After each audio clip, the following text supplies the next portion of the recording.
हिंदुस्तान में रहने वाला चाहे अमीर हो या गरीब हो, चाहे किसी भी जात, किसी भी धर्म, किसी भी रंग का हो, उसको एक वोट का अधिकार मिलता है। और यही वो अधिकार है जो जनता को मालिक और सरकार को जनता का नौकर बनाता है। यही वो अधिकार है जो सरकार को तानाशाह बनने से रोकता है। यही वो अधिकार है जो नेताओं को हर 5 साल में जनता के सामने आकर वोटों के लिए गिड़गिड़ाना पड़ता है। यानी देश में सरकार किसकी होगी, देश कौन चलाएगा, ये तय करने वाला जनता है और इसी को लोकतंत्र कहा जाता है। और भारत दुनिया का सबसे बड़ा लोकतांत्रिक देश है और इस लोकतंत्र को बचाए रखने की सबसे बड़ी जिम्मेदारी इलेक्शन कमीशन के ऊपर है।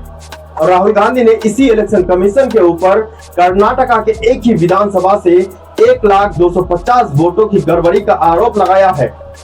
और राहुल गांधी ने यह आरोप इलेक्शन कमीशन के द्वारा बनाए गए वोटर लिस्ट के बेसिस पर लगाया है।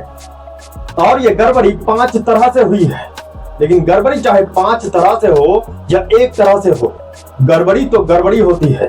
तो राहुल गांधी ने जो आरोप लगाया है उनकी गहन जांच होनी चाहिए, क्योंकि अगर उनके द्वारा लगाया गया आरोप सही साबित होता है तो ये लोकतंत्र के ऊपर एक बहुत बड़ा हमला है।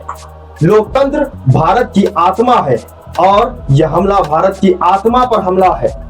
अगर वोटों की गड़बड़ी का आरोप सही साबित होता है तो जो चुनाव है उस पूरे चुनाव को रद्द करना चाहिए।